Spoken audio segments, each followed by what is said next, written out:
Okay, it's April 7th, 2022, and I'm going to take the detour through the Portland's Flood Protection Project. And guess what? Signs! Lakeshore Trails at Logan. So that's a sign that's like way farther east than ever there was a sign before. It's very clear. It's obvious that now I have some, time to ruminate over what I'm going to do. The sign said at Logan, so I can, choose to head up north at Logan, or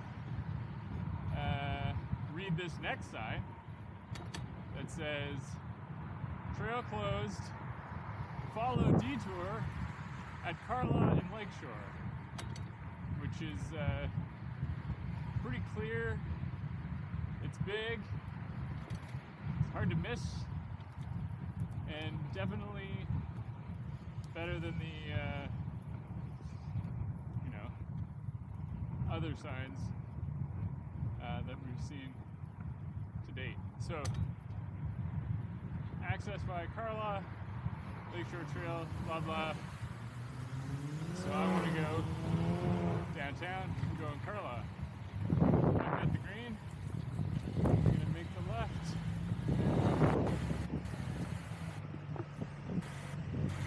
And this can be a bit sketchy.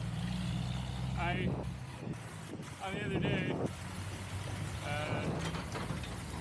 almost went over a 3/4, maybe half-inch bolt that was just sitting in the middle of the road. So it's from a surface cleanliness perspective, pretty gritty. A lot of pebbles, small stones, a bunch of sand. There's wind that blows up. I guess the street sweepers, when they go by, it ends up chucking a bunch of debris up onto this. Not sure why, but it is the case. In general, this is really well done, this part of the trail.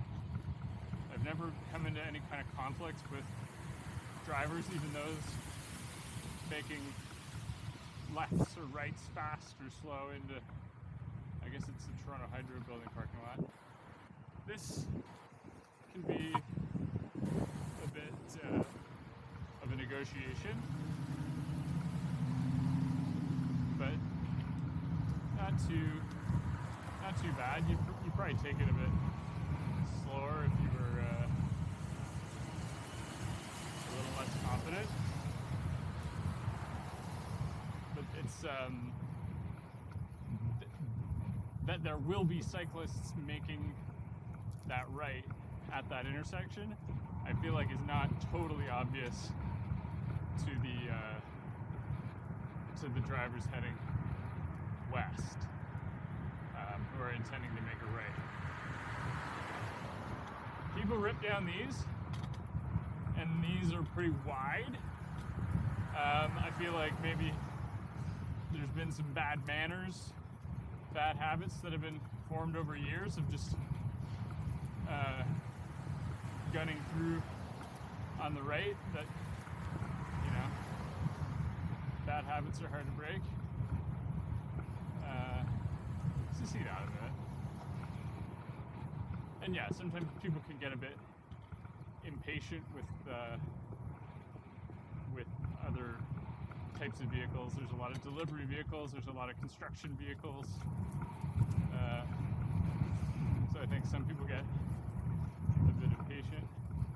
Right now though, this is a Friday afternoon, so workday pretty much over. So there might be some kind of commuting traffic, but I don't expect there to be construction vehicles. This is no longer a stop sign, which is interesting, so I can just go through. And so far, I haven't had any issues with running into vehicles coming this way so far. this section generally kept up pretty well. It gets a bit pooly when the rain falls. Just from like a weather perspective, there's a bit of light rain today, so you can kind of see remnants of that, and some dirt from a heavier rainfall that occurred previously. This, I feel like, is not great. It really encourages people to make that right pretty fast. And, you know, it feels a bit strange having to cross that intersection without a stop. But, like, it makes sense. This right here on the ground is pretty much always terrible from, like, a cleanliness perspective. You can see I'm just, like, riding on dirt and gravel, basically, at this point. This stretch from Salter to Don Roadway is just a mud fest. But in terms of the orchestration of all of the construction vehicles and the you know, the sensitivity to cyclists, everyone's also very collegial, or, you know, if that's not the word, at least kind. So, you know, you do get people pulled over into this section, but boy oh boy, those bridges look nice.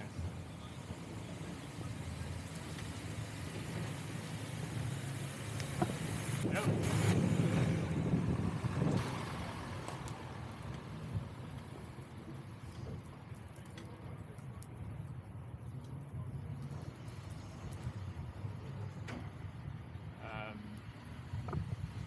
Yeah, like I said, you know, there's work to be done, and like we all have to kind of make way.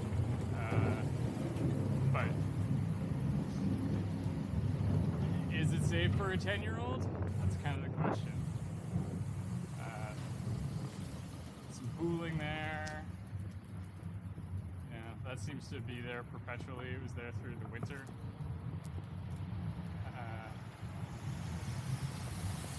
I didn't ride this much in the winter, but I did ride it.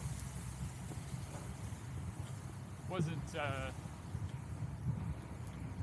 too far different from this. I think some of the signage in the east end was added, I want to say February, but I'm not sure. Those good digital signs. In terms of like the positioning of these barriers and the general state of cleanliness, I feel like this has been the case throughout the winter, and it would be interesting for comparison to that December video I put together.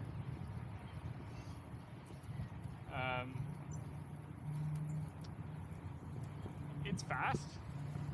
There aren't a lot of places where you're stopped, so if you compare this trail as a means to get downtown versus going through, you know, city streets, let's call it, it's a lot dirtier, but you know, you're getting there. This light changes very quickly, and from my perspective, I have to go up onto the sidewalk and hit this button up here in order for it to change, which it's doing now. That's a bit awkward because now I'm up here, and then people that are going to make the right, you know, what's their level of caution, or what's their thought process when they're focused on those lights changing? They're making the right, you know, can they right turn on red? It's always a bit of calculus that's being performed by people, and does the cyclist sitting on the sidewalk get missed in that equation?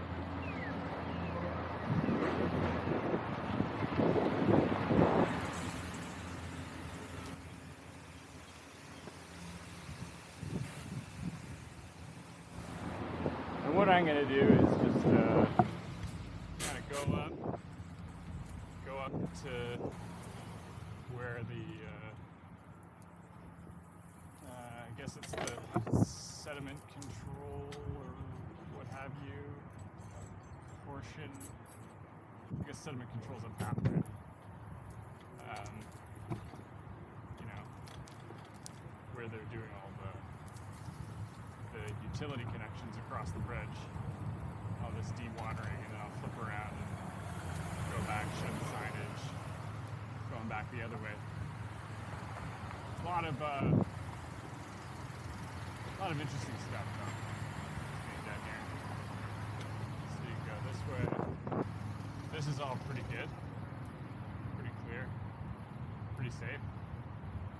You get some interesting vantage points of all of this construction activity, which is always stimulating. So I'm just going to move back around.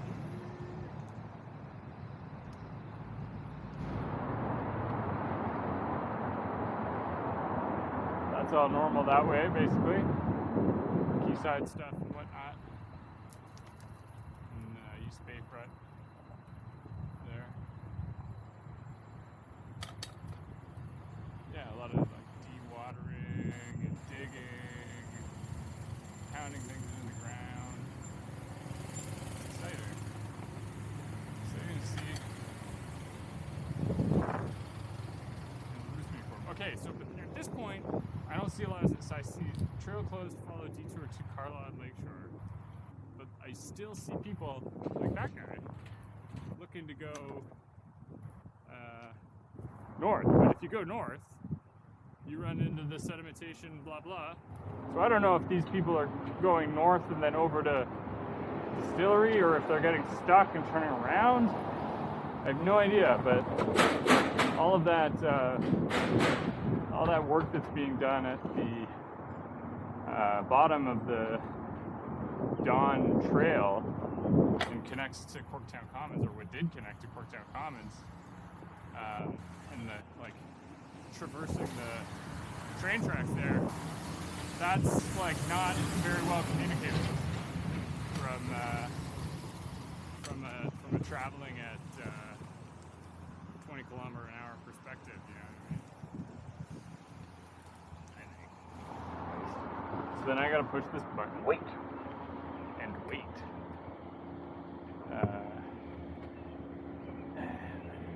Just gotta do this, and then like, what I'm a little concerned about, and it's something I'm thinking about, I guess, is like what happens when commissioners open up the new bridge. We're supposed to come across this way, Cherry up. Or is there going to be some commotion that's going to take place here? Like, there could be piles and piles of cyclists traveling in the summertime. I don't know if there are numbers on that. It would be good if there were. But I've just seen that intersection in particular in years past completely choked up. With people going either way, enjoying their weekends or whatever. Little HDP pipe going in. Some fusing going on.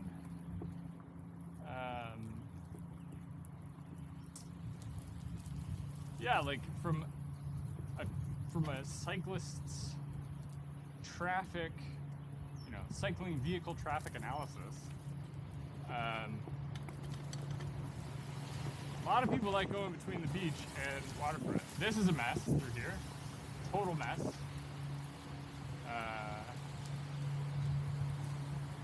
Is consistently a mess. It I don't know if vehicles can't fit through here or something, but it just seems to be not great consistently. It's cool to see these mountains of dirt,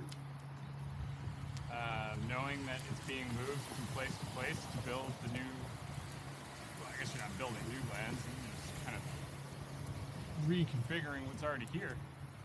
But it's pretty exciting and a bit romantic to imagine.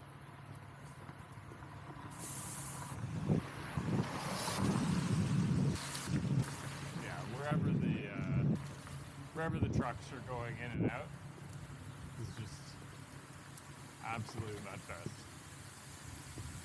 Which, What's the way around that? I don't know. Maybe some, hose it down or something. Like, I guess uses a lot of water, but I mean, there are water trucks going.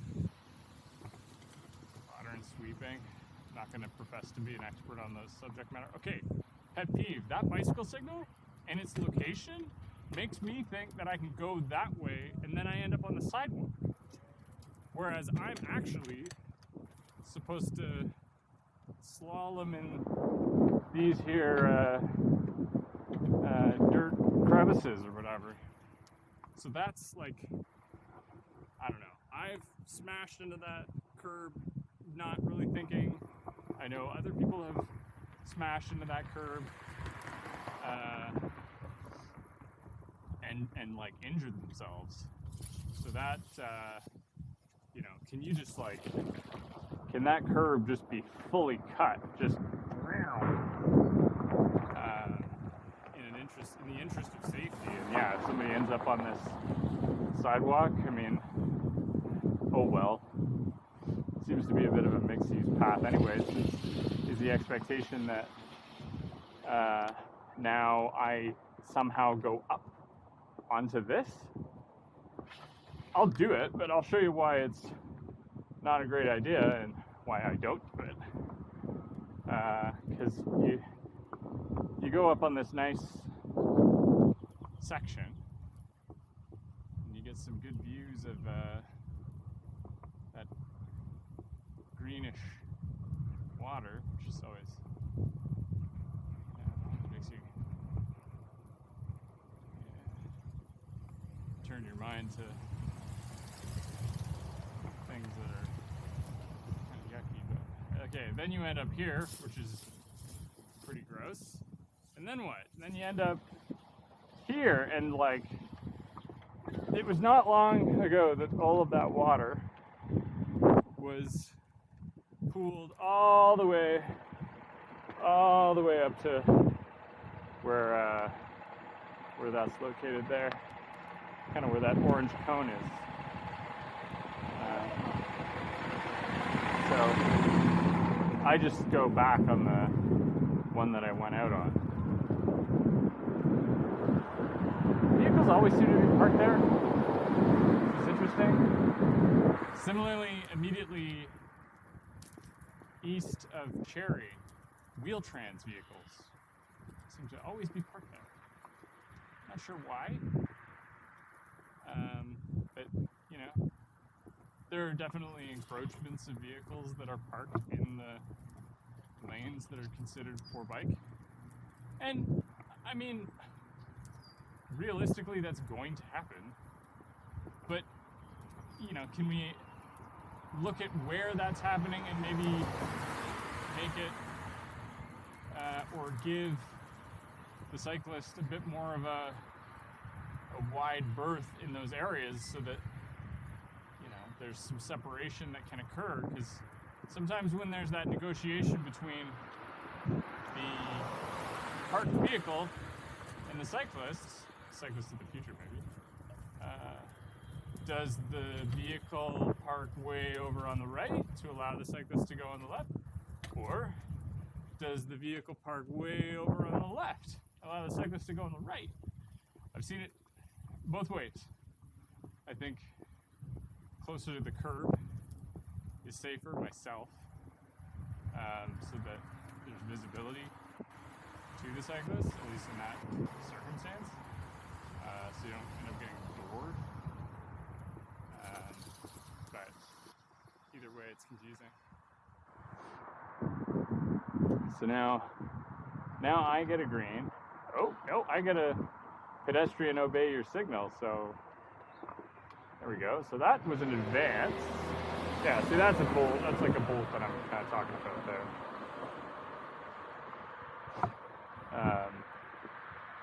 So now I have to know already that this button is behind here, as usual.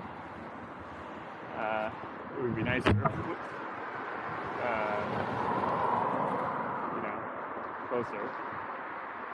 Camera malfunction there. I kind of gotta like do this down motion.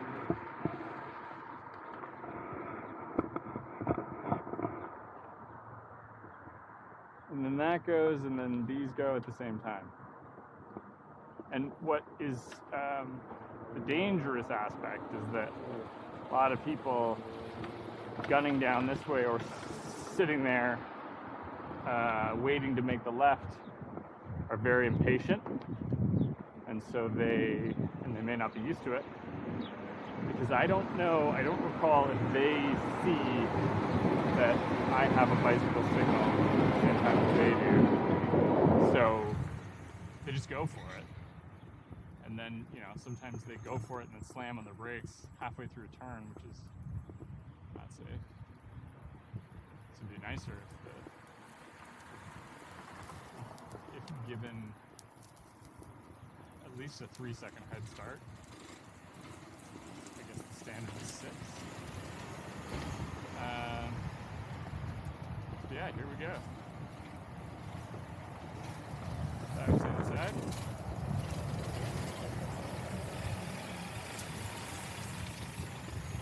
Which, again, I'm on bolt alert, bolt and rock alert.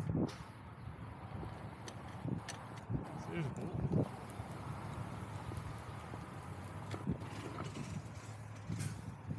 There we go. Automatic speed enforcement cameras, I think, which is fantastic. And, yeah, that's about it. I'll safely pull over. And, hopefully, you get the gist of it. And, that's, somewhat useful. For the purposes of making this a better option for cyclists. That guy's riding on the south side. Interesting. Okay, bye.